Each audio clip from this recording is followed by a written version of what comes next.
কিন্তু ধর্তব্যের মধ্যে না এনে হঠাৎ করেই কিন্তু সংখ্যাগরিষ্ঠ যে তত্ত্বাবধায়ক সরকারটা বাতিল করে এই সংকটটাকে সৃষ্টি করা হয়েছে। আমার মনে হয় যে সেটা নিয়ে আমরা আসলে অনেক তর্কই করতে পারবো। আমরা একটা বিরতি নিয়ে ফিরি। জনাব আশিস সৈকত, আপনি আসলে কি মনে করেন এই সংকটের সমাধান আসলে কিভাবে হতে পারে, বা আপনি এই সংকট বা এই পরিস্থিতির কি ভবিষ্যৎ আপনি দেখেন? আপনার কাছে একটু শুনতে চাইবো। আমরা একটা বিরতি নিয়ে ফিরি আপনার কাছে।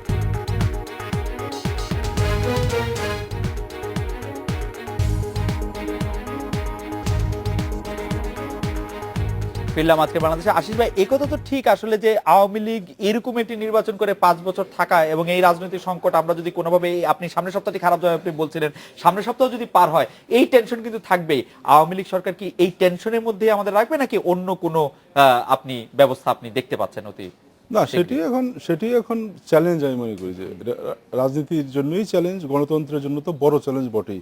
আহমেদ ভাই বলতেছিলেন যে আমরা স্বপ্নের বাংলাদেশ চাই না দুঃস্বপ্নের বাংলাদেশ। নিশ্চয়ই আমরা স্বপ্নের বাংলাদেশ চাই। আমরা তো ওই 6 মাসে 13 সালের 6 মাসে ফিরে যেতে চাই না। আমরা সেই মানুষ আগুনে বাসের মধ্যে পুড়ে মারা বা হরতাল দিয়ে মানে জনজীবন স্তব্ধ করে দেওয়া, স্কুল কলেজ বন্ধ হয়ে যাওয়া, সেই জায়গায় আমরা নিশ্চয়ই ফেরত যেতে চাই না। আমরা নিশ্চয়ই সামনের দিকে এগোতে চাই। আমি একটু দ্বিমত করি আমাদের বন্ধু সেলিম ভাইয়ের কথা। যে সেলিম ভাই বলছিলেন যে রাজনীতি খেলা হতে পারে না। আমি মনে করি রাজনীতি অবশ্যই খেলা হতে পারে, কিন্তু রাজনীতি আতঙ্ক হতে পারে না। এখন মানে গত ওই 6 মাস যে রাজনীতি ছিল সেটি রাজনীতি ছিল না, সেটি রাজনৈতিক খেলাও ছিল না, সেটি ছিল আতঙ্ক, এবং সেটি মানুষকে রাজনীতি বিমুখ করার ক্ষেত্রে সহায়তা করেছে। মানুষ রাজনীতি বিমুখ হয়েছে ওই 6 মাসে, রাজনীতির প্রতি মানুষের আস্থা কমেছে। এবং আপনি দেখেন যে 111-এর সময় 111-এর প্রথম আসার পরেও আপনি বলছিলেন যে 111 আসার পরে প্রথম মানুষ যে অ্যাকসেপ্ট করেছিল তার কারণ কিন্তু ছিল রাজনীতি বিমুখতা। এবং 2 বছর পর যে আবার ফেল করলো 111, সেটির কিন্তু কারণ ঘুরে ফিরে মানুষ দেখেছে শেষ আশ্রয় রাজনীতির কাছেই মানুষের ফিরে যেতে হয়। সেই জায়গাটাই আবার জয় হয়েছিল। কিন্তু আবার শেষ 13 সালের 6 মাসে যে ঘটনাটি ঘটিয়েছে, মানুষ কিন্তু রাজনীতি থেকে কিছুটা হলো মুখ ফিরিয়ে নিয়েছিল, যে ওই রাজনীতি মানুষ চায় না। হ্যাঁ, মানুষ নিশ্চয়ই খেলা, বিএনপি সেই খেলায় 5ই জানুয়ারি হেরে গিয়েছিল।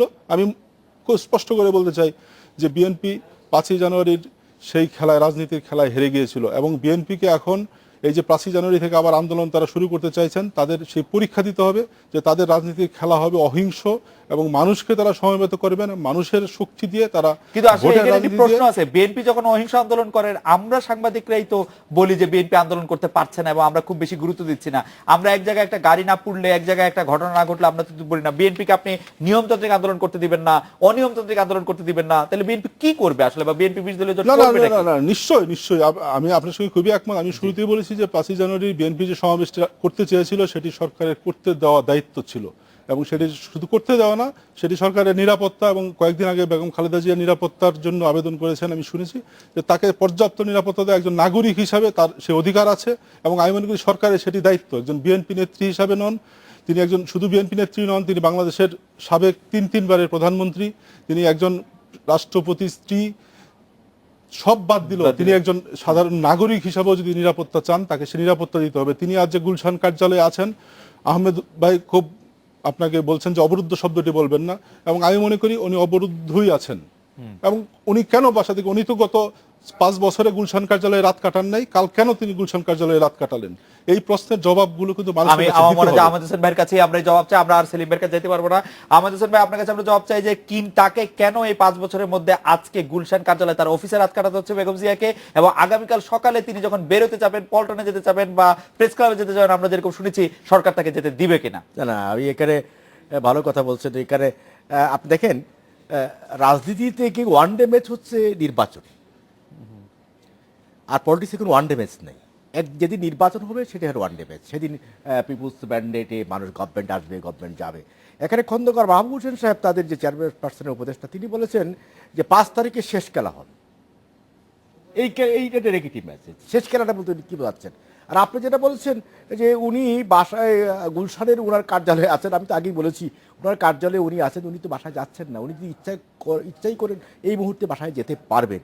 এখন কেউ যদি বাসায় যেতে না চায়, বাসায় না, আমি বাসায় যেতে চাই না, আমি পল্টনে যেতে চাই, আমি কার্যালয়ে যেতে চাই, খালেদা যদি এই ইচ্ছা পোষণ করেন, উনি বাংলাদেশের নাগরিক হিসেবে, এখানে আমার কাছে সংবিধান আছে, উনি যেখানে যেতে চান সেখানে উনি যেতে পারবেন। ফ্রিডম আছে, ওনার স্বাধীনতা আছে, এটা ঠিক।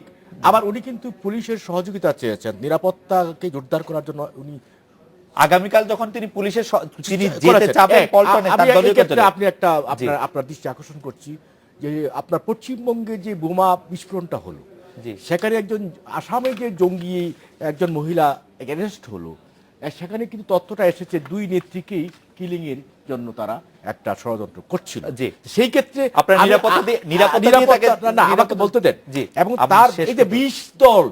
20 দলীয় জোট, আমি একটা দল 2-3টা দলের বাইরে আমি কিন্তু দল খুঁজে পাই না। সেখানে কিন্তু জঙ্গি সংগঠনও আছে, জি। সন্ত্রাসী সংগঠনও আছে। কাজে আমরা তো সেখানে আমাদের আজকের প্রধানমন্ত্রী বঙ্গবন্ধু কন্যা শেখ হাসিনাকে খালেদা জিয়া এবং তার ছেলে হাওয়া ভবন থেকে পরিকল্পনা করে চক্রান্ত করে 21শে আগস্টের গ্রেনেড হামলা দিয়ে হত্যার চেষ্টা করেছিল। আমাদের আমরা একদম- কিন্তু এই রাজনীতি করি না, হত্যা আমাদের করে একদম রাজনীতি শেষ করি করতে না। হবে। বেগম কাজে জিয়া আমরা শান্তির পথে বেগম যেতে জিয়া চাই। কালকে যেখানে যেতে চান সেখানে উন্নয়নের যেতে রাজনীতি পারবেন চাই। কিনা আহমেদ ভাই? কোনটা? বেগম জিয়া কালকে বেগম জিয়া যেখানে যেতে চান সেখানে আমরা নিরাপত্তা দিয়ে দেখ, আপনার নিরাপত্তা দিয়ে তাকে secure দিতেন। দেখবো। আপনাকে উনি অনেক যেতে ধন্যবাদ। চান, বেগম জিয়া যেখানে যেতে চান কিন্তু উনি সেখানে যদি- যেতে পারবেন। উনি যদি সেই জনাব কথা আহমেদ বলতে হোসেন, জনাব আন্দোলন সাজু নামে সেলিম, জনাব আশিক, বোমা আপনাদের অনেক বিস্ফোরণ ধন্যবাদ। করতে আমরা দেব না। এই ছিল আজকের বাংলাদেশে। দেখা হচ্ছে আগামীকাল এই সময়। শুভরাত্রি।